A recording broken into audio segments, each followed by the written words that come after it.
할렐루야. 여러분 사랑합니다. 우리 옆분들하고 인사하시죠. 축복합니다.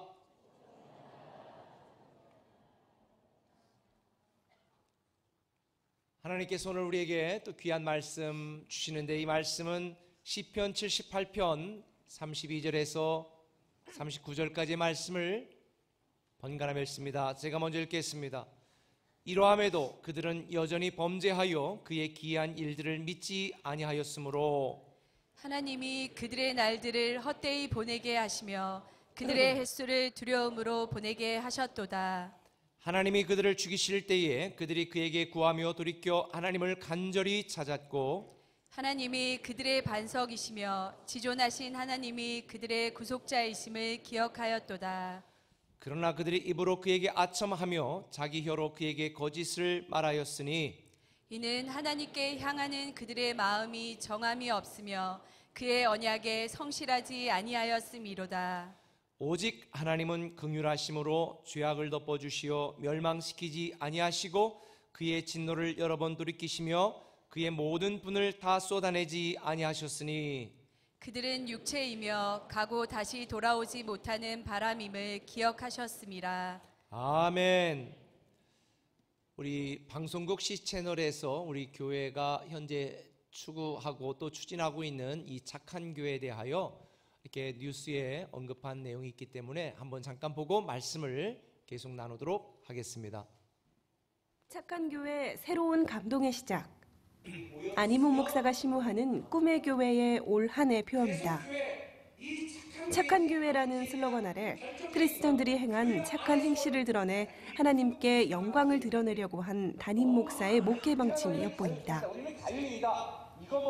또 교회의 많은 헌신과 섬김이 알려지지 않아 교회가 사회적 질타와 문매를 맞는 상황 속에 더욱 체계적이고 전문적인 계획을 세우며 이웃을 돌볼 것을 다짐합니다. 지금 한국 사회에 우리 기독교나 교회가 참 지역사회와 또 사람들을 위해서 하는 일들이 참 많은데도 이게 알려지지 않고, 그래서 교회가 마치 이 땅에 없어야 되는 것처럼 많은 사람들에게 비난을 받고 또 지탄을 받는 이런 상황이 너무 안타까워서 사실 착한 교회 이 비전과 이 프로젝트를 진행하게 됐습니다.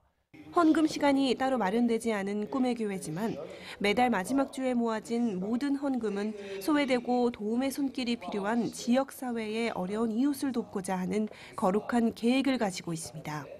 기관과 시설은 시설대로 저희들이 또 필요한 만큼을 또 후원을 해드릴 수도 있겠고, 여러 가지 재난이 있을 수도 있고, 화재로 인해서 고통을 당할 수도 있고, 오랜 세월 가족이 또 수발을 통해서 가정경제가 완전히 무너진 가정들도 있으셔요. 그리고 요즘은 우리나라에 굶는 사람이 없을 줄로 알고 있지만 사실은 시설의 제도의 사각 속에서 금요일 오후부터 월요일 아침까지는 굶어야 하는 우리 어린 친구들도 있습니다. 그런 곳곳들을 저희가 찾아다니면서 그들의 의, 식, 주, 교육, 그다음에 가장 인간으로서의 기본적인 생활 지도, 지원 등등에 저희들이 사용을 하려고 꿈을 가지고 있습니다. 한 걸음씩 나아가며 착한 성도와 함께 펼쳐질 착한 교회 캠페인을 위한 그 첫 걸음마를 떼며 복음 전파와 전도를 위한 더 많은 섬김과 희생을 꿈꿔봅니다. 지금 성도들에게 이런 취지를 설명을 하고 지역사회와 이웃을 위해 쓸 수 있는 좋은 아이디어들을 좀 내달라 해서 지금 공모 중에 있습니다. 아이디어들 중에서 교회가 몇 개를 선정을 하고 그거를 진행할 수 있는 착한 사역 팀원들을 우리가 모집을 할 겁니다. 그렇게 해서 계획이 되어지면 걷는 헌금은 1년 내내 그러한 프로젝트를 위해서 사용하게 될 것이고, 그것이 이제 발전되어지면 교회적으로 또 다른 헌금까지 포함을 해서 많이 기여하는 일에 우리가 쓰임받지 않을까 싶어요.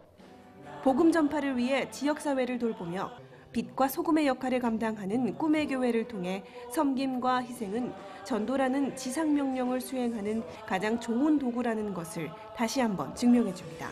C채널 뉴스 김보림입니다. 이 착한 교회는 제가 우리 꿈의 교회를 홍보하고 싶어서 시작된 프로그램은 전혀 아닙니다. 제가 신년 예배 때 말씀드린 것처럼 교회가 교회되고 성도가 성도되자는 것이 착한 교회 프로젝트입니다. 사실 어떤 분들은 그러면 나쁜 교회가 있습니까? 묻는데 나쁜 교회는 하나도 없습니다. 본래가 다 착한 교회입니다.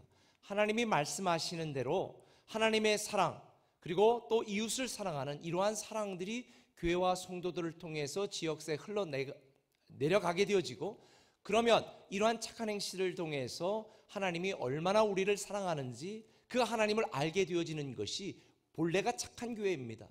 그러니까 결국 교회의 본질과 사명에 충실한 착한 교회가 하나님이 디자인하고 세우신 교회인데, 불행하게도 이 당연한 것이 당연하게 여겨지지 않고 교회 본질과 사명이 왜곡되어져서 사람들이 교회를 비난하고 욕하고 있는 이 현실이 너무 안타깝기 때문에 최소한 우리 꿈의 교회만이라도 하나님이 세우셨던 본래 그 의도와 계획대로 착한 교회가 되어져서 우리 꿈의 교회를 통한 이 착한 일들이 하나님을 드러내고 영광을 높이는, 그래서 우리 착한 교회를 통해 흘러내리는 이러한 놀라운 사랑들을 통해서 하나님이 영광 받으셨으면 좋겠다. 그리고 꿈의 교회 다니는 성도들은 정말 내가 꿈의 교회 성도인 것이 자랑스럽게 여겨지는 것이 올 한 해 동안 제가 추구하고 여러분들과 함께 기도하며 해나가고 있는 착한 교회의 비전입니다. 당연한 것이 당연하게 이루어지면 아무런 문제가 생기지 않는데, 오늘날 이 당연한 것이 당연하게 이루어지지 않고 왜곡되어지고 오염되어지고 뒤틀려진 정말 이상한 시대를 우리는 살아가고 있습니다.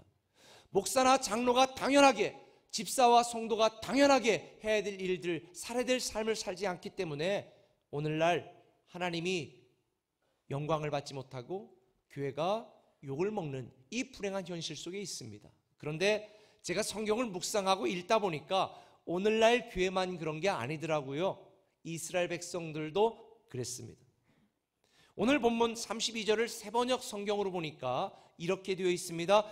이 모든 일을 보고서도 그들은 여전히 죄를 지으며, 이 모든 일을 보고서도 여전히 그들은 죄를 지었다는 것입니다.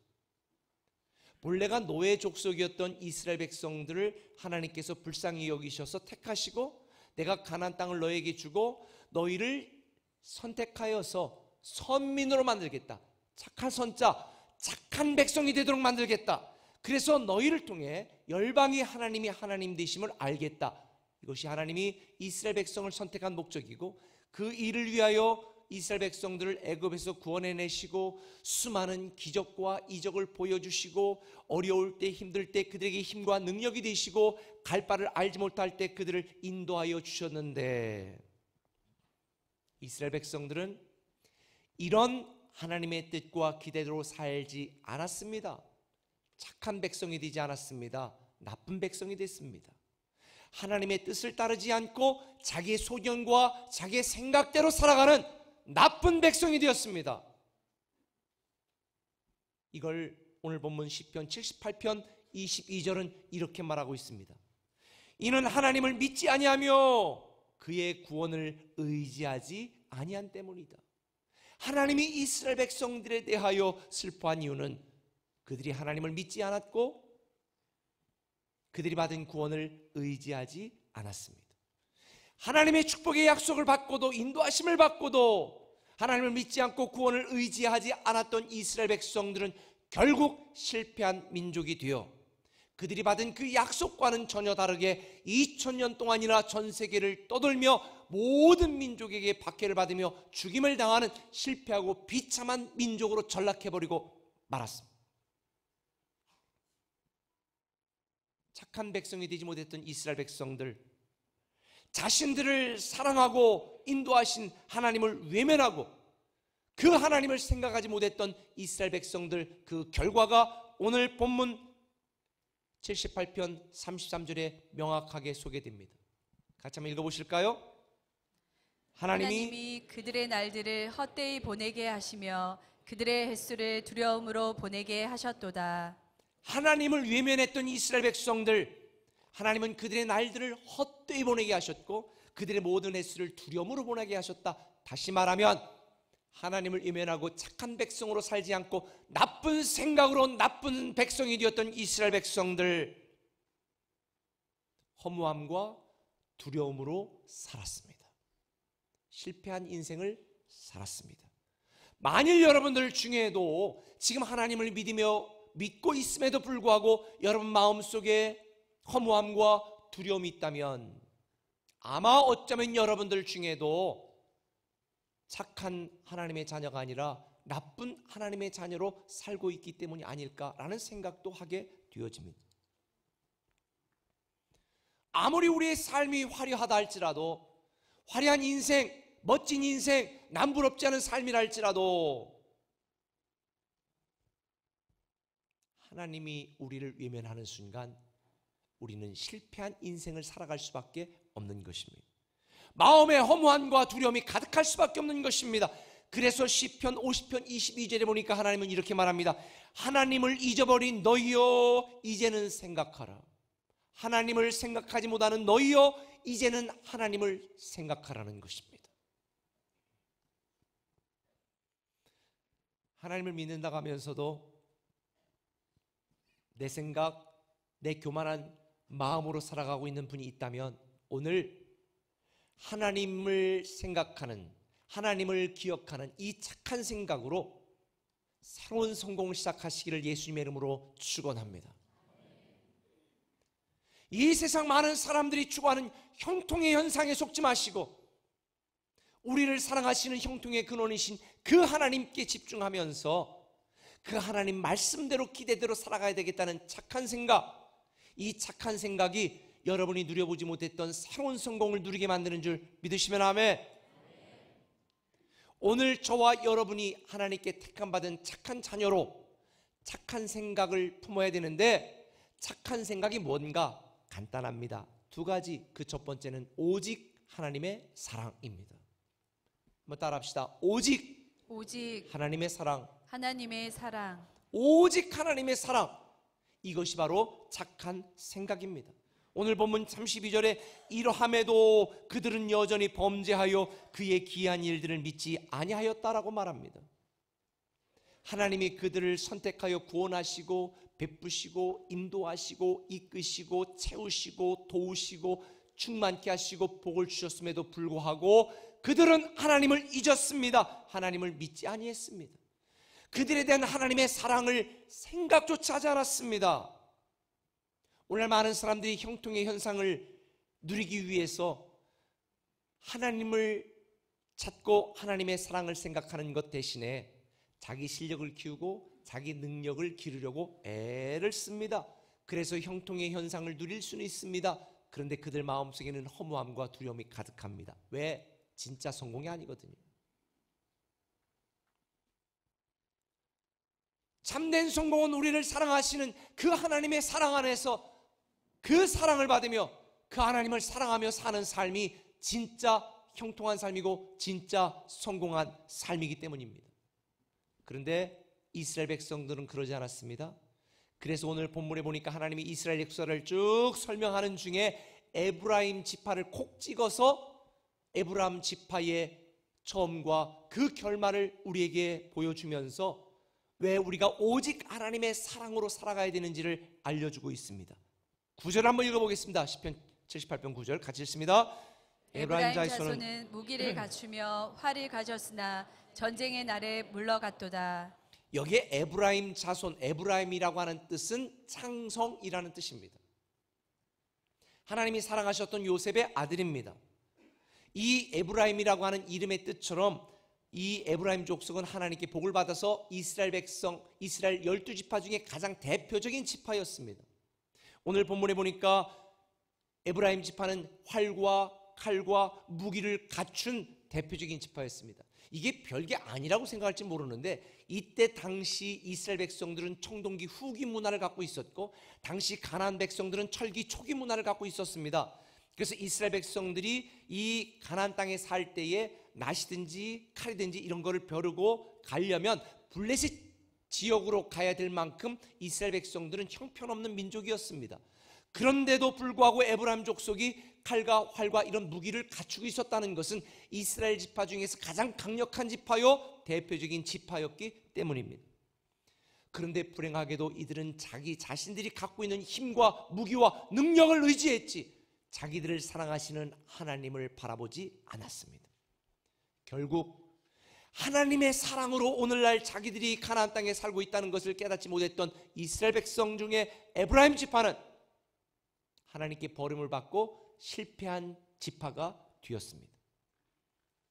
왜 그들이 가졌던 하나님의 놀라운 축복과 특권을 빼앗기고 몰락해버리고 말았을까요? 10절과 11절에 성경은 설명합니다. 같이 읽습니다. 그들이 하나님의 언약을 지키지 아니하고 그의 율법 준행을 거절하며 여호와께서 행하신 것과 그들에게 보이신 그의 기이한 일을 잊었도다. 에브라임 지파는 하나님의 축복을 당연한 것으로 여겼습니다. 그리고 율법을 지키지 않았습니다. 그리고 그들에게 보여주신 하나님의 기이한 일을 잃어버리고 자기들의 힘과 능력을 자랑했습니다. 그 결과 계속해서 말합니다. 시편 78편 67절에 또 요셉의 장막을 버리시며 에브라임 지파를 택하지 아니하시고 오직 유다 지파와 그가 사랑하는 시온산을 택하셨다. 이 한 구절의 말씀이 굉장히 엄청난 내용을 내포하고 있습니다. 지금 이스라엘 백성들을 뭐라고 불러요? 유대인이라고 부르잖아요. 왜 유대인이라고 부르는 줄 아십니까? 유다 지파의 후손들이기 때문에. 예수님도 유다 지파에서 탄생하셨기 때문에. 본래는 하나님이 유다 지파를 택한 게 아니라 어느 지파를 택하셨어요? 에브라임 지파를 택하셨습니다. 그리고 에브라임 지파를 통해 하나님의 역사를 이루어가기를 꿈꾸셨습니다. 그런데 에브라임 지파가 하나님의 사랑 때문에 자기들이 그렇게 택함받은 줄은 모르고 자기들의 힘과 능력을 자랑했을 때 하나님은 에브라임 지파를 포기하시고 대신 유다 지파를 선택하셨습니다. 만일 에브라임 지파가 계속해서 하나님의 사랑 안에 거했더라면 지금 이스라엘 사람을 유다인이라고 부르는 게 아니라 에브라임인이라고 아마 불렀을 것입니다. 그런데 하나님께 선택받았음에도 불구하고 하나님의 사랑 때문이라는 걸 깨닫지 못하고 하나님을 외면하고 하나님을 배신하고 자기 힘을 자랑했던 교만했던 에브라임 지파는 버림받고 대신 별 볼 일 없던 유다 지파가 하나님께 선택받아 하나님은 유다 지파를 통해 하나님의 구원의 역사를 이루어 가신 것입니다. 이게 에브라임 지파만의 문제인가요? 이스라엘 전체 백성들의 문제였습니다. 이스라엘 백성들의 문제인가요? 아닙니다. 오늘날 저와 여러분 이 땅에 있는 수많은 기독교인들과 동일한 문제입니다. 사람들이 어려울 때, 절박할 때는 하나님을 찾습니다. 구원받고 하나님 감사합니다라고 고백합니다.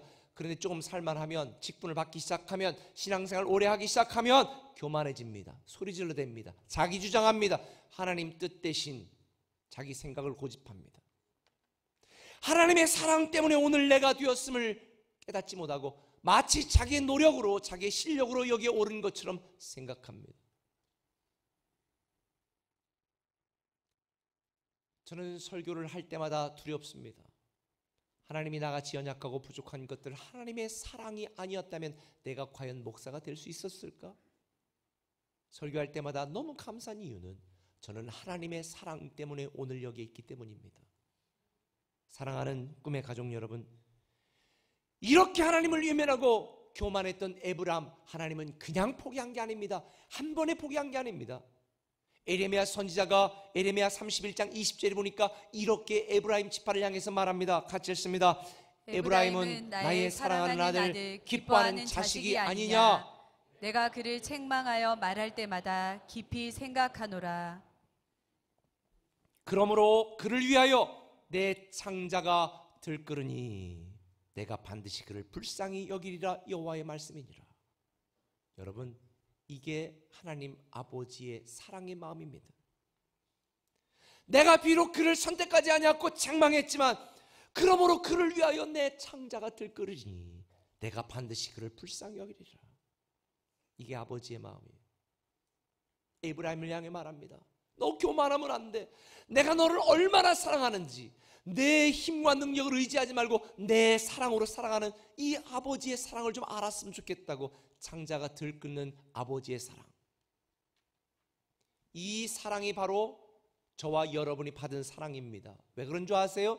요한 1서 4장 10절에 이렇게 말합니다. 사랑은 여기 있으니 우리가 하나님을 사랑하는 것이 아니요 하나님이 우리를 사랑하사 우리의 죄를 사하기 위하여 화목 제물로 자기 아들을 이 땅에 보내셨느니라.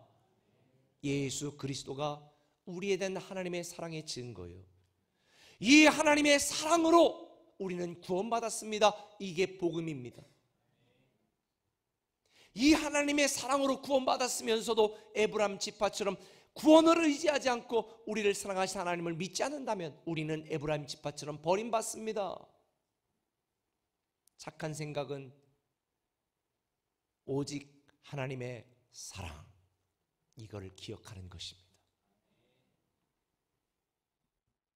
하나님은 이러함에도 이스라엘 백성들을 사랑하셨다고 말하지요. 저는 이러함에도 라는 이 말을 묵상하면서 참 은혜를 받았습니다. 이러함에도 하나님이 사랑한다고 말하는데도 불구하고 하나님을 외면했잖아요. 배신했잖아요. 떠나갔잖아요. 이 창자가 들끓는 것 같은 사랑으로 하나님이 에브라임을 사랑했는데도 외면하고 결국은 도망쳤잖아요. 떠나갔잖아요. 이러함에도 하나님은 우리를 사랑하셨다는 것, 저는 이 말씀을 묵상하면서 눈물이 났습니다. 여러분 자신의 모습을 보십시오. 하나님의 사랑받을 자격이 있습니까? 없습니다. 이러함에도 하나님의 사랑을 받았으면서도 하나님을 사랑하지 않는 우리의 완악함, 죄악됨, 더러움에도, 그럼에도 우리를 사랑하신 하나님의 사랑 때문에 오늘 저와 여러분이 여기에 있는 줄 믿으시기를 바랍니다. 이게 바로 복음인 거예요. 에브라임 지파처럼 하나님의 사랑과 축복을 당연하게 여기는 어리석은 자가 되지 마시고, 오직 하나님의 사랑만이 내 삶의 이유요, 오직 하나님의 사랑만이 내 삶의 유일한 소망이라는 이 믿음으로 다시 한번 주님 앞에, 복음 앞에 나오시기를 예수님의 이름으로 축원합니다. 세상 사람들처럼 형통의 현상에 연연하는 미련한 성공을 추구하는 것이 아니라, 비록 내가 세상에 형통의 현상이 없다 할지라도 나를 이렇게 사랑하시는 아버지 하나님의 사랑이 내 삶의 이유라는 사실을 기억하시고 다시 복음 앞에, 다시 믿음으로 살아가는 저와 여러분 되시기를 예수님의 이름으로 축원합니다.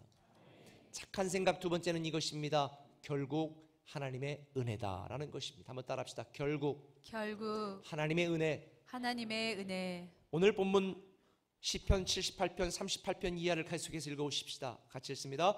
오직 하나님은 긍휼하심으로 죄악을 덮어주시어 멸망시키지 아니하시고 그의 진노를 여러 번 돌이키시며 그의 모든 분을 다 쏟아내지 아니하셨으니. 여러분, 만약 하나님께서 저와 여러분들이 지금까지 지었던 죄, 여러분이 마음에 품고 있는 죄, 앞으로 여러분들이 지을 죄까지 그 제목들을 다 적어 놓으시고 진노하신다면, 심판하신다면 여기 살아계실 분 한번 손들어 보세요. 아무도 없습니다. 작년 나는 주일 한 번도 빠지지 않았다. 한번 손들어 보세요. 빨리 한번 손들어 보세요. 작년 주일 예배 한 번도 빠지지 않았다. 나 이렇게 없어요? 깜놀이네 진짜. 우리 박수 한번 쳐주세요. 만약 하나님의 은혜가 아니었다면 오늘 손든 분들하고만 저만 예배 드립니다. 왜? 구약시대라면 안식일을 범한 자는 다 밖으로 끌어내어 돌로 쳐 죽이라 그랬으니까. 여러분, 하나님의 은혜 아니면 우리가 여기 있을 수 있나요? 말라키 선지자를 보세요. 11조를 구분하여 내 곳간에 채우지 않는 자는 하나님이 벌레와 황충을 통해 다 망하게 한다고 그랬는데, 그럼에도 불구하고 우리가 하나님의 은혜로 살아가고 있는 것, 하나님의 은혜 아니면, 우리가 마지막 찬양 불렀잖아요. 은혜 아니면 나서지 못하리. 하나님의 은혜가 아니면 우리는 살 수 없는 존재예요. 하나님은 이스라엘 백성들이 수백 번, 수천 번, 수만 번 반복하는 이 죄에도 불구하고 하나님이 진노를 다 쏟아 놓았다면 완전히 멸망했을 텐데, 그 진노를 걷어들이고 걷어들인 적이 몇 번이었던가. 이스라엘 이야기가 아닙니다. 저와 여러분의 이야기입니다. 저와 여러분에 대한 하나님의 진노를 하나님이 걷어들이지 않았더라면 우리는 살아갈 수 없는 존재입니다.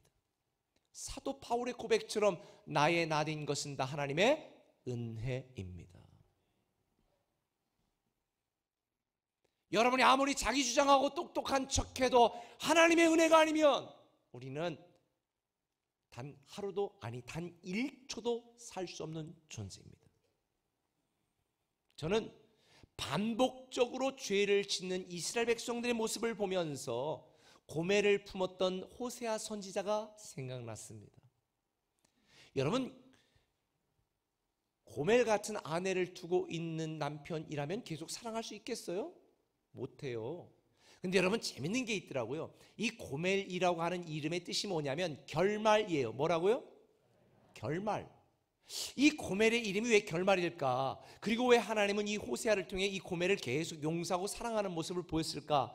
묵상하다가 깨달았어요.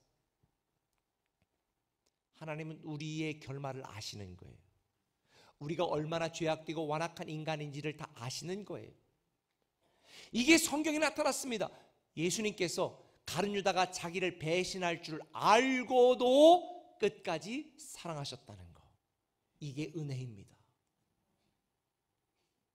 저와 여러분들이 결심하고 노력해도 또 쓰러지고 결심하고 노력해도 또 포기하고 결국은 우리 힘과 능력으로는 안 된다는 걸 아세요.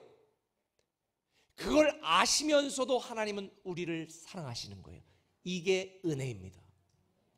우리가 배신할 줄 알고도, 우리가 포기할 줄 알고도, 우리가 쓰러질 줄 알고도, 우리가 하나님을 욕할 줄 알고도 그럼에도 불구하고 우리를 향한 하나님의 사랑, 이게 은혜예요.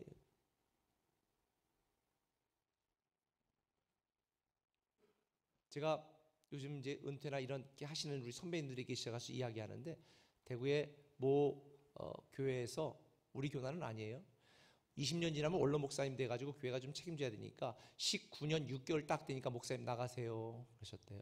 그 얘기 들어가지고 그 목사님이 그냥 그만두셨대요. 그 얘기를 듣고 나가지고 목사님들끼리는 어떻게 그럴 수가 있느니, 제가 그래서 그랬어요. 그럴 줄 알고도 목숨 거는 게 목회예요 그랬습니다. 버림받을 줄 알고도 목숨을 거는 게 목회다. 왜? 우리는 거룩한 소모품이니까. 제가 그런 얘기를 했거든요. 그런데 여러분 이거 아세요?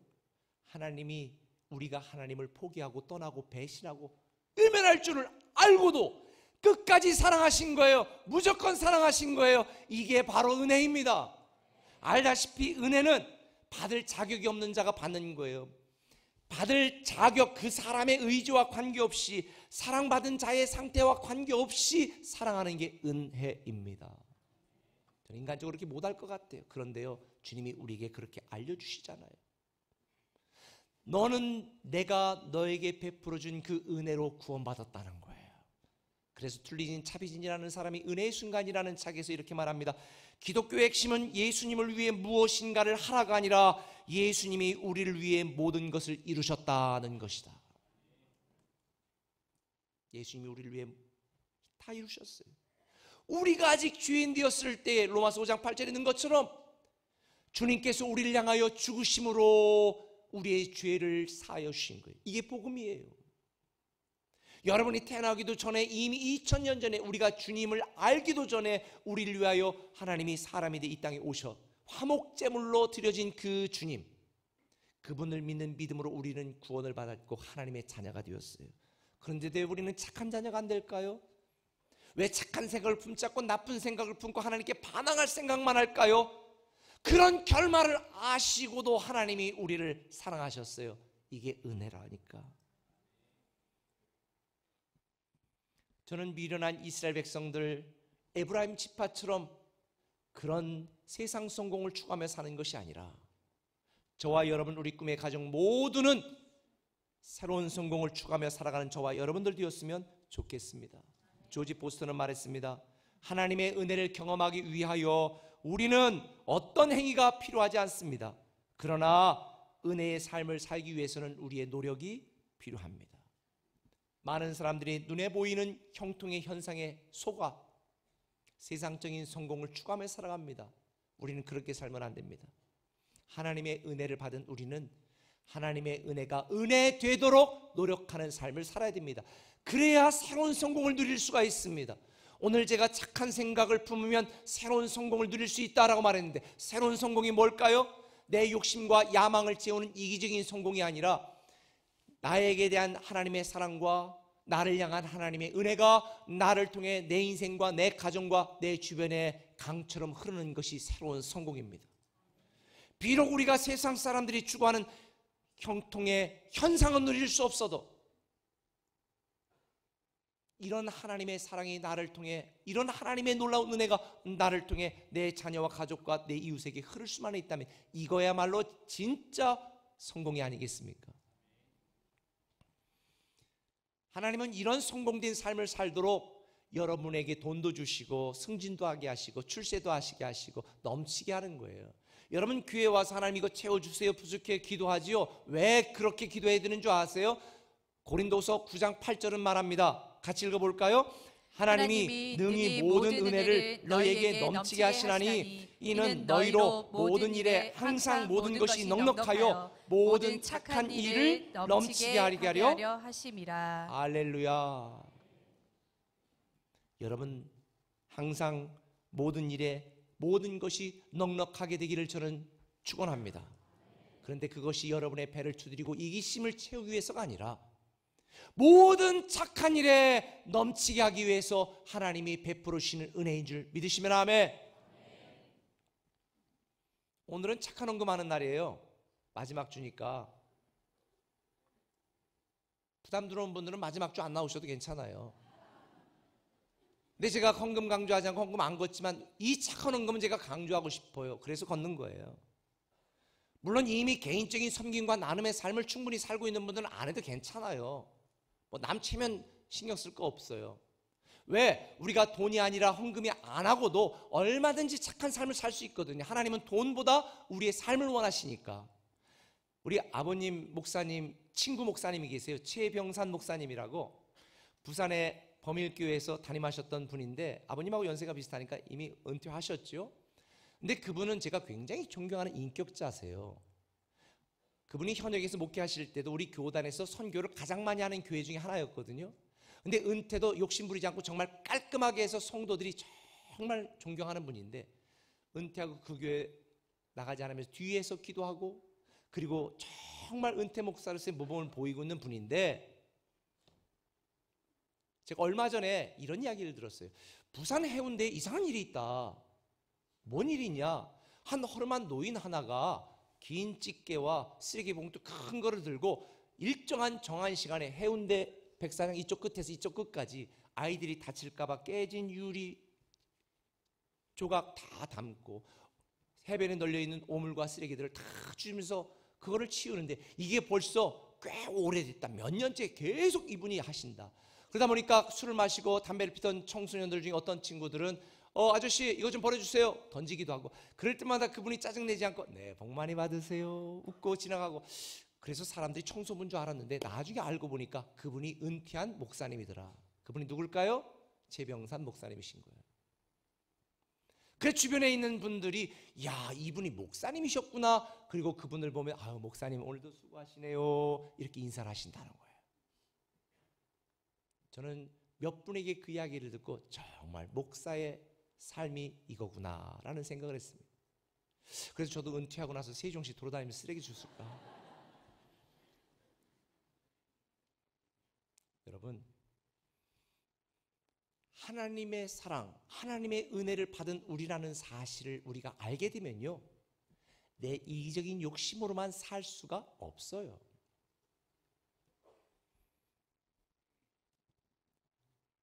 우리가 지금 현재 이 착한 헌금을 걷는 이유 세상의 사람들은 이렇게 살아가는 삶을 보고도 감동하지만 사실은 사람들은 돈을 가지고 어떻게 쓰느냐 이걸 가지고 더 보기 때문에 그래서 우리가 함께하면 더 풍성해지니까 모아서 여러분들이 낸 좋은 아이디어들 이제 이번 주에 우리가 채택해서 이제 3월부터는 우리가 착한 사역들을 집중해서 원하는 분들과 함께 진행할 건데 제가 대전 꿈의 교회는 너희는 어떻게 하냐 그랬더니 대전 꿈의 교회는 개안 수술을 해주는데 1월, 2월 달을 다 썼대요.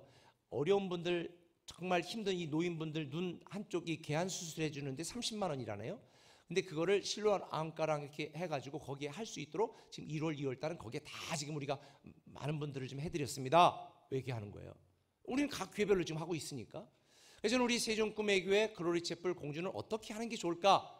이제 이렇게 고민하고 진행을 할 텐데, 여러분, 저는 우리 꿈의 교회가 한국 교회에, 한국 모든 교회가 원래 착한 교회였던 것처럼 착한 교회다워지기를 저는 꿈꾸고 있습니다. 그런 일에 우리 교회가 앞장섰으면 좋겠어요. 그런데 지역을 섬기는 교회를 넘어서 제가 이 말씀을 준비하다가 갑자기 작년에 말씀이 기억이 나는 거예요. 작년에 제가 여러분들에게 우리 교단의 은퇴한 목회자들, 그것도 비참하게 살아가는 목회자들이 대부분이에요. 왜냐하면 7, 80%의 목회자들이 100명 미만의 교회를 목회하고 은퇴하는데 아무런 대책 없이 그만두시고 나서 어려운 분들이 너무 많아요. 그런 분들에 대하여 우리 교단적으로 장로교나 감리교나 타 교단에 있는 교회들은 그래도 이 연금재단이 세워지고 어느 정도 기초생활비들은 지급이 되어지는데 우리 교단은 그런 게 없었어. 그러니까 조금 여력이 되는 교회는 할 수 있지만 안 되는 교회는 못 했거든요. 그래서 작년 유관재 총회장이 그 연금재단을 만들고 지금 진행 중에 있습니다. 또 어떤 목사님이 뭐 땅도 9억짜리 또 기증하시고 하셔가지고 지금 십실반 모였어요. 지금 한 20억 정도 모였어요. 우리 교회도 꽤 했고. 그런데 여기에 가입하려면 가입하는 거 100명 미만의 목사님들 한 300만 원, 그리고 매달 5만 원씩 내면 은퇴한 뒤에 최소한 2, 30만 원씩 기초생활비를 드리겠다는데 이게 없어 못하는 분들이 많은 거예요. 그래서 우리 교단의 교인들이 10만 명이니까 10만 명이 10만 원씩만 하면 10만 원도 그럼 100억이 되니까 그런 분들을 다 가입시켜서 얼마든지 그분들을 섬길 수 있겠다. 이 운동을 하고 있다는 걸 제가 깜빡 잊어버렸어요. 그래서 저는 우리 교단에 한국 교회를 위해서도 이런 일을 우리 교회가 앞장서 기여했으면 좋겠다, 이런 생각을 하고 있거든요. 이게 작년 말에 만들어진 영상인데 한번 먼저 영상 보고 말씀을 맞추도록 하겠습니다.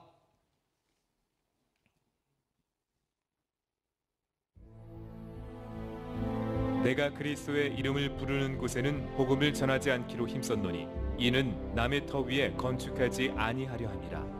남들이 가지 않은 오지와 척박한 땅, 침례교 목회자들은 가장 구석진 곳에 자신의 생명과 젊음을 바쳐 교회를 세웠습니다. 어느새 이들은 자신의 평생 바쳤던 사랑했던 목회 현장을 떠나야 하는 은퇴 목회자가 됐습니다. 노년에 아직 생명이 살아있으니까 죽을 때까지 이 일을 하다 가야 된다라고 하는 그 생각까지. 연금 혜택에 사각지대에 놓여있는 은퇴 목회자들의 삶을 취재했습니다. 최경배 기자입니다. 올해 73살인 김정식 목사. 지난 2010년 38년 동안 목회를 마치고 은퇴를 했지만 그를 기다리고 있는 건 극심한 생활고였습니다. 한 달에 10여만 원이 나오는 정부 보조금으로 끼니를 잇고 있습니다. 조그마한 개척교회를 목회한 김 목사에게 응급재단 가입 등 노후 대책은 먼 나라 이야기일 뿐입니다. 하나님, 내가 평생을 하나님 앞에 우리 모든 걸 다 바치고 생명까지도 바치고 이렇게 했는데 이 어려움을 나는 극복할 수가 없습니다.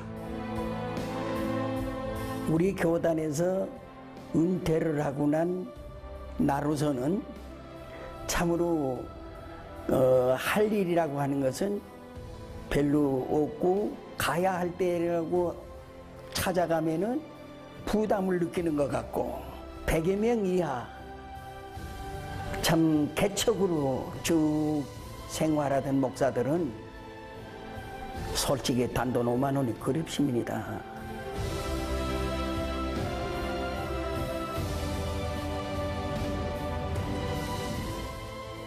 기독교 한국침례회가 어제 대전 침례신학대학교에서 은퇴 목회자를 위한 연금제도와 여의도 총회 빌딩 수익 운영 등을 논의했습니다.